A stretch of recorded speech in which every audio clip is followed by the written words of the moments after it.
I saw that at first, Yeah. and then my brain was like, Yeah. you know that scene in oh God, The Hangover, where it's don't do this to me. Mike is just staring at my face. Well, because it was starting out to be the open of the podcast.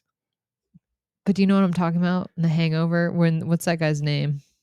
Is this the open? No, don't do this to me. Don't. We have our open. No, don't do that to me. Good job, Jenna.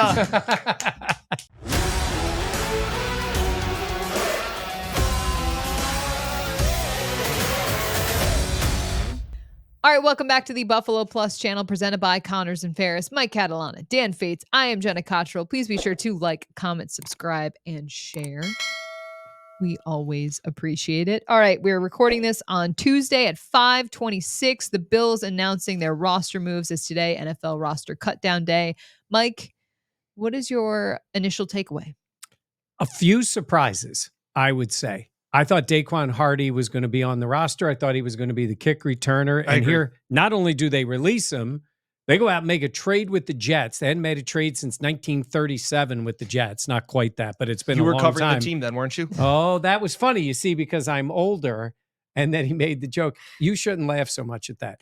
I was actually laughing with you. But they made a trade to bring in a kick returner. So they obviously, at least initially, don't have that feeling for Hardy. I thought he was going to be. There's some other places here that are surprises. Certainly a tight end. I thought maybe there was a chance Zach Davidson would be on the regular roster, but I would say that one stuck out to me because that is specifically basically a starting position. I consider kick returner a starting position, making that move. And it was a bunch of different options I felt the Bills had between KJ Hamler, Daquan Hardy, and some of those other pieces. So, so to go outside the organization and outside the building, not inside the building, go outside the building. To the Jets. That was a surprise.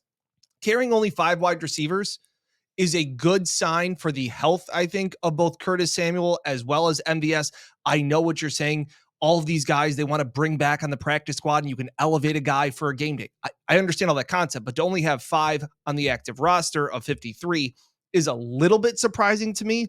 I thought Tyrell Shavers did enough to make that spot. Again, all of this, Jenna, as we like to say, is a fluid situation right now. Yes. So as we record this, if you're watching this Wednesday or Thursday, there may be different players that are already on the team because of how many new free agents there will be in the waiver wire. Yeah, so the waiver wire will be on Wednesday, so that can kind of, again, make things a little bit more fluid, a little bit different because there's going to be more names being released, more guys that could possibly be coming into Buffalo. You would have to cut someone to make room for them on your active roster.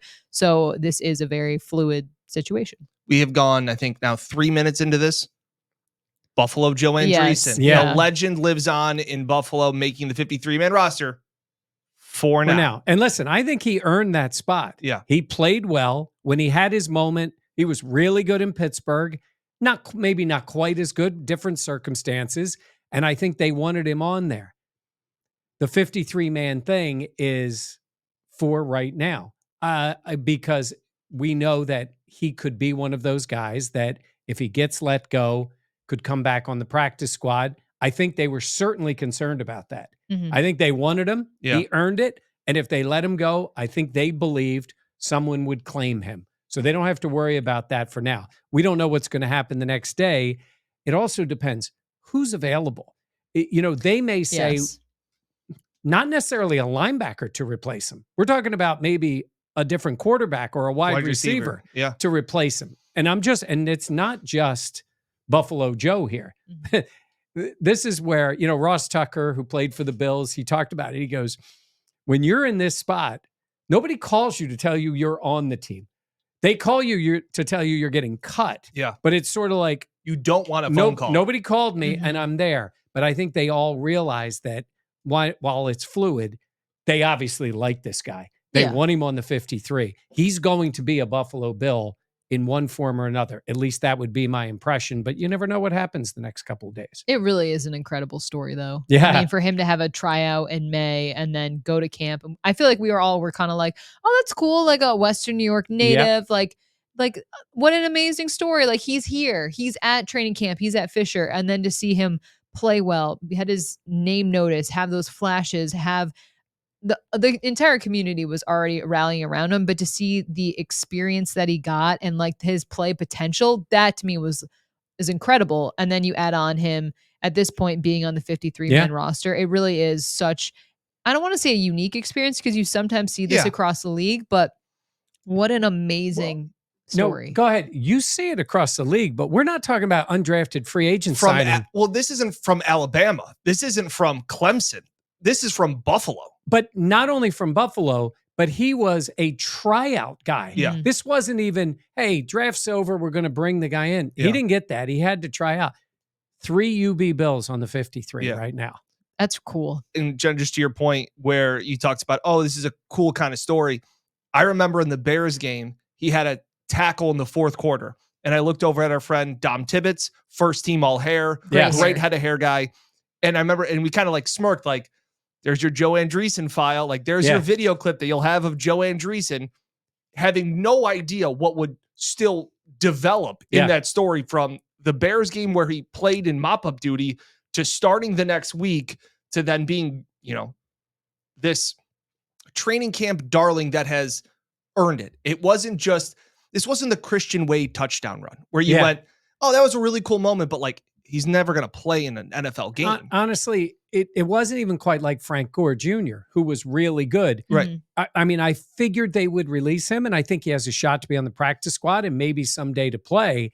He showed a lot to the point where, I mean, you're talking about on the 53-man roster with this team. I think that in itself is incredible for where he was and what they expect out of their linebackers. Yeah. He proved to them not only can he play, but he knows how to call the defense. Yeah. Right? I think that is really a big sign. That's why it's a testament to him. 1,000%. He got that chance. And imagine what he was thinking when he was starting that second game. You were going to do Eminem again, No, weren't you? I wasn't. You were thinking I looked at you because I was going to, and I decided not to. Yeah. And you were going to call me out if I don't know. And I'm 1 for 1. So let's leave it there. Well, no, I got Eminem in the last one. So. But to your point, that one chance, Eminem line away. But the fact of guys like Justin Shorter and Tyrell Shavers, they had chances and didn't really do enough. I was kind of surprised by the Tyrell Shavers.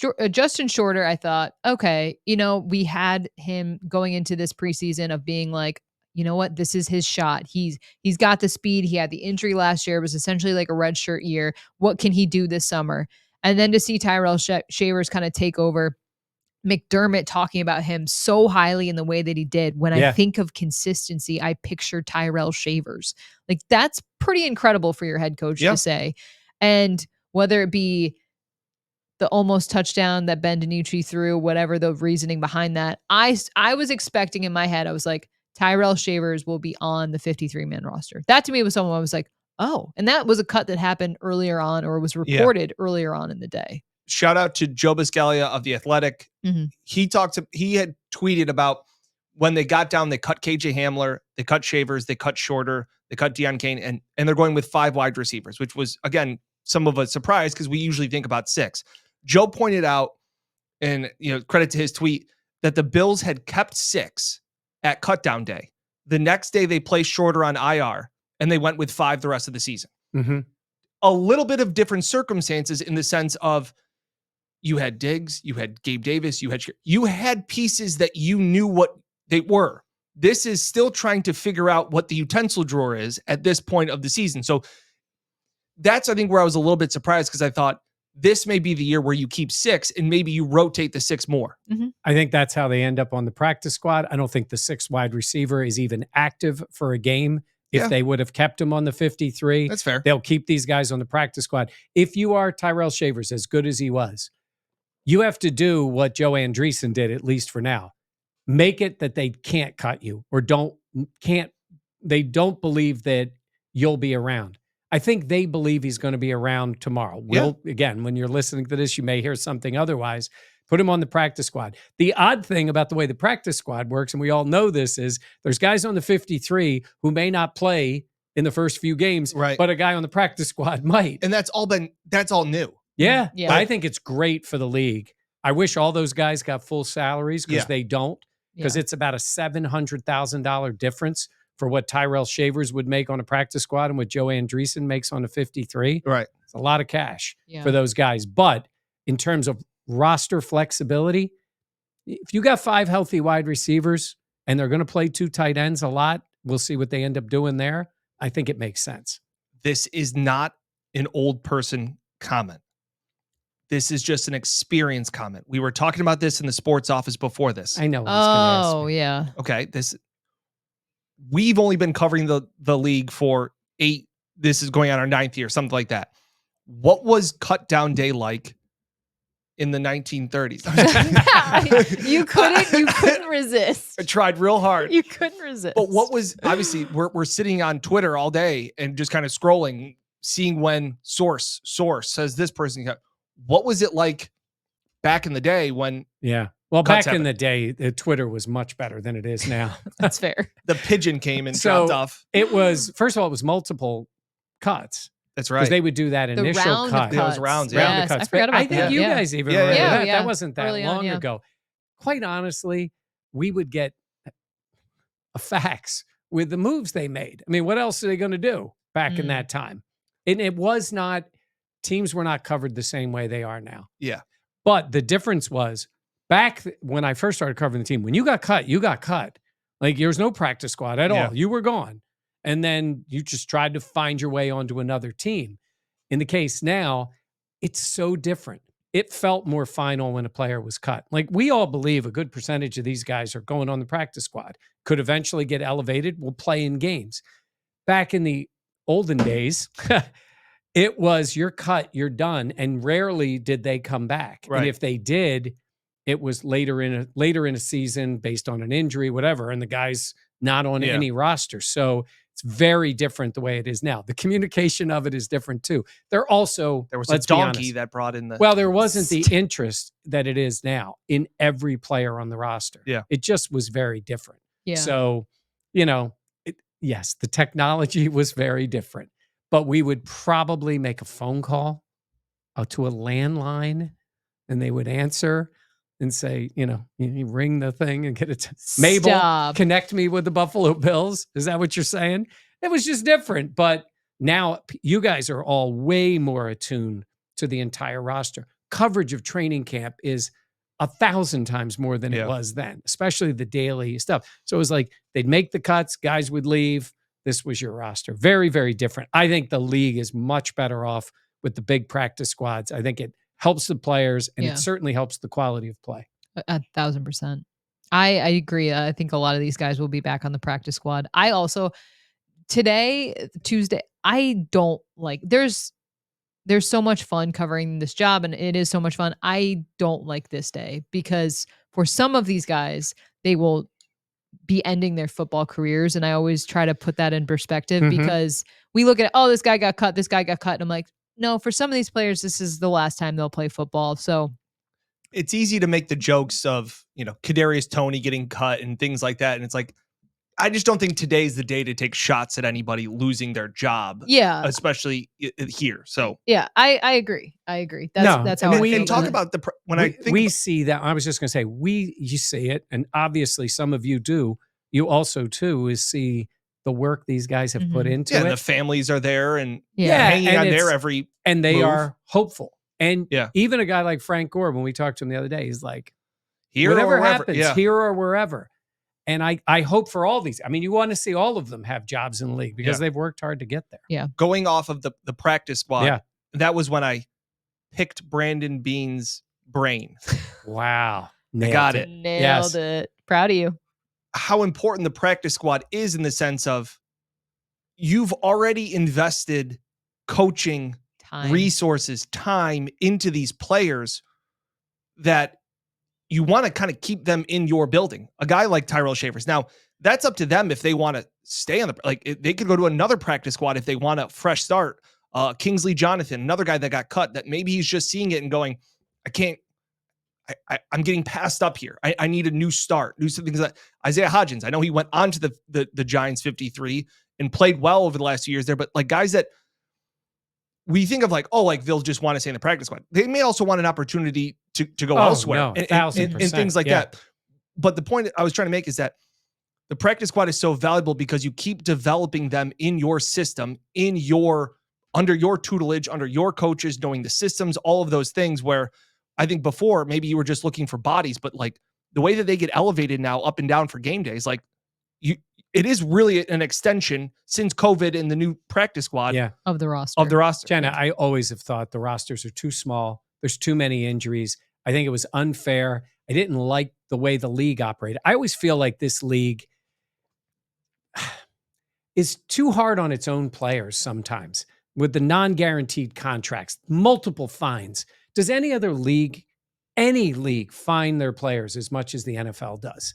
When the guys wrong uniforms and every time there's a big ticky-tacky. They just, I feel like that it's a top down almost, and it's a tough life. And for everybody who's out there and says, these guys make millions, there's a lot of guys on that 53 that are not making millions. Now, I say that they're making $800,000 a year, but it's not all guaranteed, and they could be gone in 2 weeks. And Joe Andreessen's making that as of Saturday, but it might be for 1 week. Like it is a hard life to live, and it is constantly fighting for your spot. There's only maybe 30% of the league that should feel really secure. Yeah. And the rest of them, it's tough. So you're right, Jenny, you said at the beginning, this is a tough day for a lot of players, but hopefully maybe even in Buffalo, they get these chances. Yeah, we'll have to wait and see. Also, you said tutelage. Do you know how to spell that? That's the only thing. It's like, ooh, good word. It was a good word. TUTU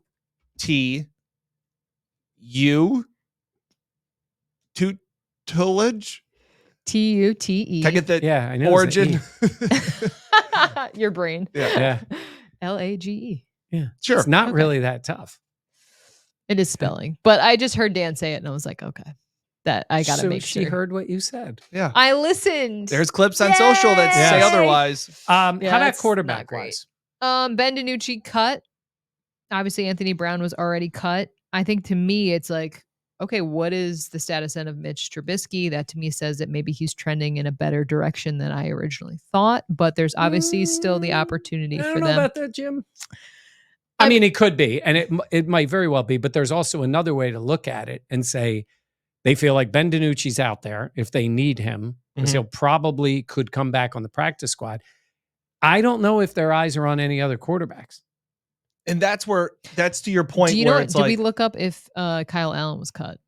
I'll look it up here while you're listening. But that's part of that's part of what we're talking about. It's like you can, Balin Spector made the team, and Joe Andreessen, like those could be guys cut, not for like your point, Mike, not just for a linebacker. You could be looking to fill that spot with a second quarterback, things like that. Yeah. Kyle Allen is on the Steelers' initial 53-man roster. That's interesting.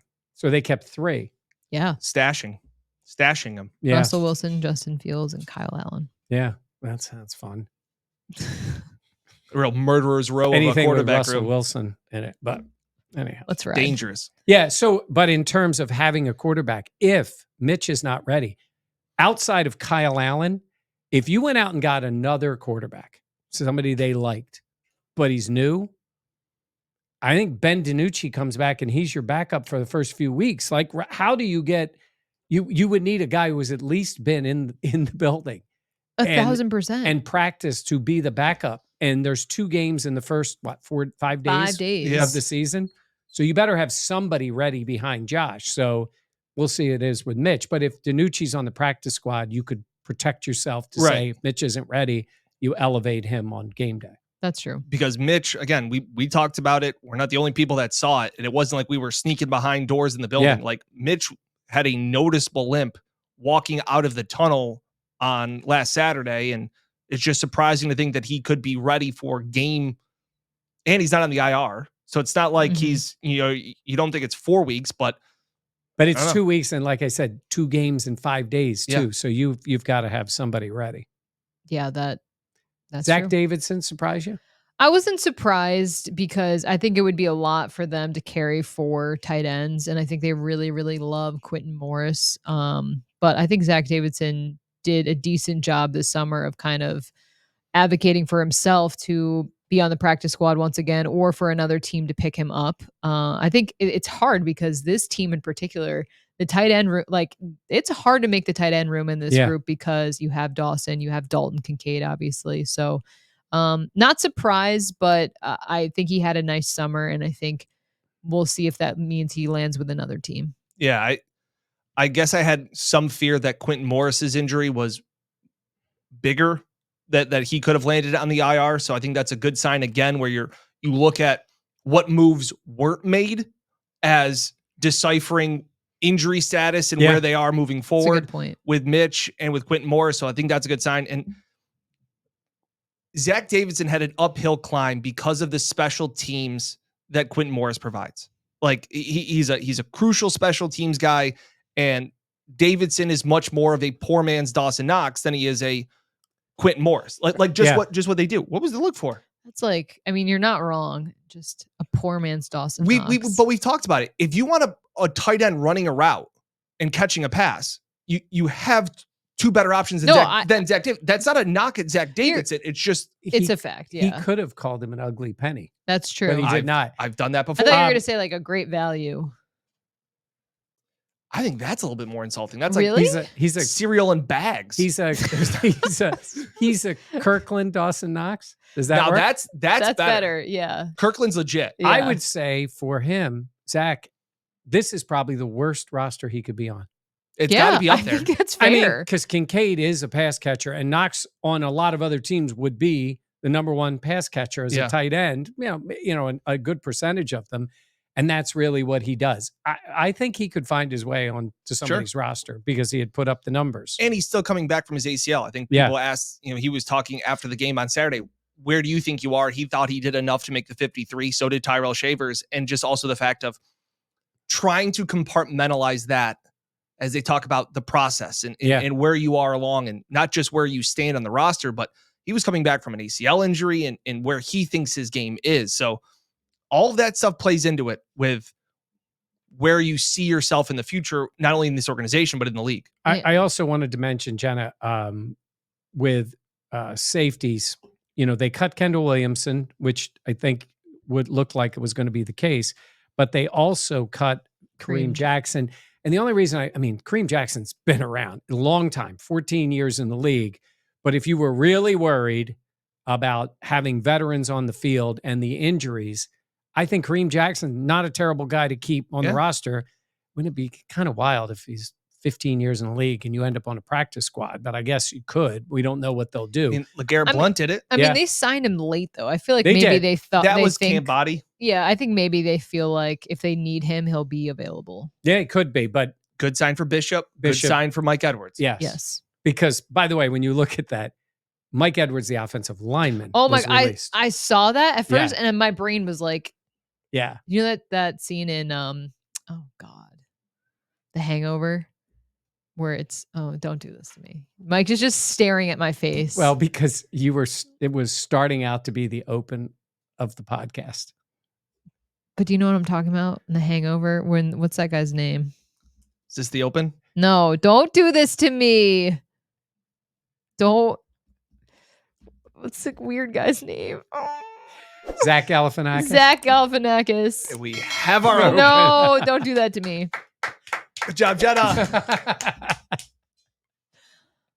I'm not high. I swear. And roll the open.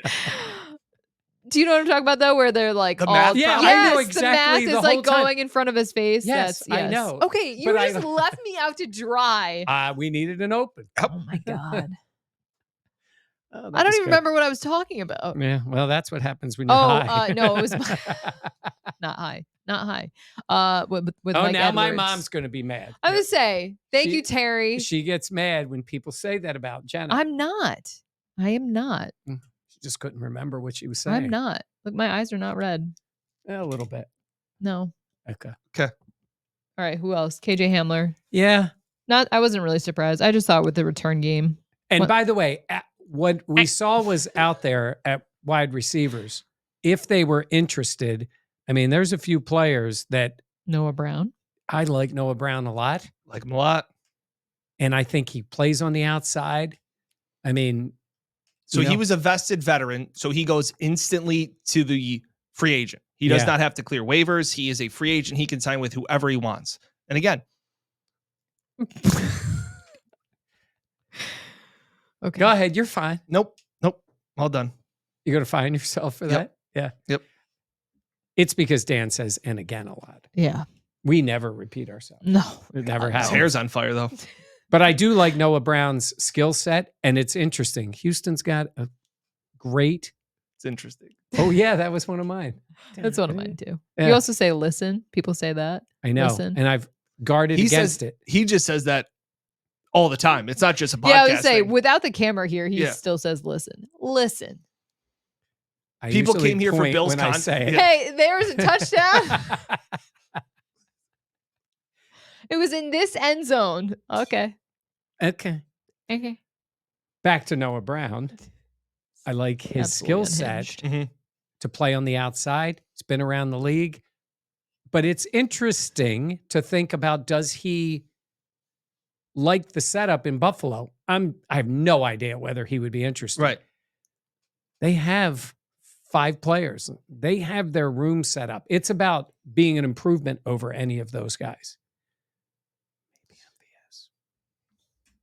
I think that's fair because Noah Brown would want to have to sign in Buffalo. But I think if you looked at the wide he'd be signing. receivers, He's signing for a spot, right? yeah, Yeah. I'm saying like if you look at the wide receivers for him, I feel like I would be confident of like, okay, this is a room that I can crack.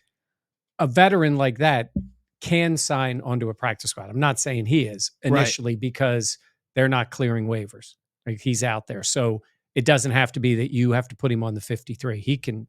There will be vested veterans who are. Kareem Jackson would be a good example, who might very well be on a practice squad to get back in the league as a veteran. Darrington Evans, Matt Milano, and Travis Clayton placed on IR. Evans and Milano have been designated to return. That means Clayton's year is done, Clayton's year is over. which he was more of a what? I'm not going to say it. So the tough part about like a project? No. What? It was just somebody did. I mean, everybody did stories on him, but I did a story on him. yep. some of them weren't good. Yeah. No. Oh, No, Jenna has a history where it just hasn't worked out. That's right. Yes. I was like, what? My story was fine. I was like, are we not getting this inside joke that Jenna does stories on people and they get cut or injured? I did do a sit down with Zach Davidson. That's true. But you also did Never one aired. last year. It never aired. It didn't air. Hey, we still got that one in the can, guys. Yeah. You also did one last year with The wide wide receiver. receiver. He just got Trent cut. Sherfield. Trent Sherfield just got cut. I did a sit down with DeJuan Smoot. He's on the team. Yeah. Yeah. But I'm saying like, oh man. We're rooting for you, DeJuan. No, the The curse. That was got really it. awkward podcasting. I apologize. I thought we would. I thought Mike would jump in No. on Well, I the was inside thinking joke. of I thought you were something saying else. my story sucked. I was like, No. I actually Yeah, it was like that fine. story. Actually, I It was- thought Dan was saying somebody else's story was Yeah. bad. Oh. I nominate Brandon Codrington as the name most mispronounced by Bills fans during the year. No, people don't say DeJuan Smoot's name right. Anyways, they say Dwayne. That's a tough, like, you can Codrington? get Braden Codrington. It's not an easy name I to don't think say. that's bad. Codrington. Brandon Codrington. Brandon Codrington. Okay, now you made it sound easy. Say He's another undrafted free agent that had three or four really nice punt returns and kick returns for the Jets. And the Jets traded him. And Yeah. when did the Jets ever make a mistake? So Never. So we'll see. We'll see what ends up being. But they obviously were concerned about this, especially at the beginning of the year. So they have a kick. He's going to be their returner. To me, that's a little bit of a surprise because I know people have commented that not only did Bass miss the field goal, he's had issues with the kickoff rule and landing zones and all those things. But we talked about before the season that teams were going to keep their special teams plans very close to the vest. So I don't know if Bass has, tried to do anything that they've really planned on doing in the regular season while you're trying to kind of keep everything hidden in the preseason. I thought that would kind of go for a return game. So I thought they liked what Hardy was doing in the return game. I thought you had other options. Ty Johnson's return kicks. I've seen Mac Hollins return kicks. KJ Hamler's return kicks in the preseason. So like to make a move, and again, it was for a ham sandwich. It's a swapping a 7th late round picks in 2026. Like, but to make that move, you must have seen something enough. And I did see, I think it was Pro Football Focus said that he caused 8 missed tackles, 15 missed tackles on his 8 returns in the preseason. That's tough to do. Yeah. He's small, he's 5'9", something like 5'9", 180. So maybe? Yeah, to see something to make that move, it kind of feels to me, because he's also a defensive back too, I think I saw. So he pretty much took Hardy's spot. Yeah. And McDermott was positive about Hardy. Vastly improved and all, but it might just be there's somebody give him else. a little more time. But hey, if you have another small defensive back kick returner take your place, that's not a great sign for him. No, I agree, but I also think him being a rookie, the practice squad would do him well that time. Yeah. To develop under the tutelage. But again, I think there could. Like there could be another team that liked what they saw, especially we talked about it after the preseason finale. He looked good in coverage, looked good in the run game. Like that could be one where they say, hey, this guy was drafted out of Penn State by the Bills to be a returner. We need a returner now. And by the way, I think he can sprinkle in defensively. So yeah, love it. Fluid situation. Mm-hmm. It is. I'll be looking to see if they do anything at quarterback. I think that's interesting. If Mitch is healthy, it's about the third guy. I know I said interesting. It is interesting because it will tell us what happens the first couple of days. And I really don't expect anything at wide receiver. I really don't. I think they're going to stick with who they have and bring the other guys back on the practice squad. Just keep your expectations low. So I don't. Get your feelings hurt. I think they believe this is the 5 they're going to go with this year, with a sprinkling in of the guys on the practice squad if they need them. I think they're bringing several of those guys back. We haven't mentioned. I don't believe we did. Shorter. Yeah, we did. Yeah, saying that he got cut. Yeah, because I said it was the Eminem line. You probably stopped listening. I don't listen. Yeah, no, neither do I. I was focused on the Eminem lyrics. You nailed it. Damn in right. the other video. Okay, anyone else that we want to chat about? Gable Steveson also got released. I think that was kind of expected. Hopefully, I think he flashed at times to at least be worthy of a practice squad opportunity. That's a guy I don't see. That's a guy I don't see getting necessarily another shot at a different organization. Also, I feel like him learning football with the Bills and that tutelage buzzword for this podcast keeps him around, hopefully. Yeah. I think that is a little bit about him too. Did he like what he was doing? Yeah. He certainly seemed to be embracing what he was doing on the field, learning the game, and I would think they would want him back. It makes sense to have him. He's got a physical investment talent. too. He flashed way more than I was expecting. I agree. Yeah. For someone just learning, I mean, I know his athletic background is tremendous, but football, like I feel like your head would be spinning, but he made more plays than I really gave him credit to going. You had a the shot season. of him, really nice hit that he had on Plummer right after he got rid of the ball in the Carolina game. Yeah. I was like, wow. When you watch that play, you're just looking at a football player, I not agree. a guy who's trying to figure out where he's supposed to be. So yeah, that's true. Okay. All right. That'll do it for us, for Mike Catalana and Dan. More coverage as practice squad continues and lays out. We'll keep it rolling. Yeah. We'll continue to have more videos and podcasts up. We want to remind everyone, please be sure to subscribe to the audio podcast as well. Be sure to leave a rating. That does really help us, and we always do really appreciate that. Please be sure to subscribe. I went out of order for you guys. Please be sure to like, comment, and subscribe to our YouTube channel. That means a lot as well. And share. You know, if you have, we're getting ready for the start of the season. Next week we will be doing our predictions and punishments. And punishments. Yes, that's gonna be fun. I am very excited for that. So we'll have plenty more on the Buffalo Plus YouTube channel. Please be sure, again, like, comment, subscribe, share. Thank you so much for watching. We'll catch you next time here on the Buffalo Plus channel, presented by Connors and Bears.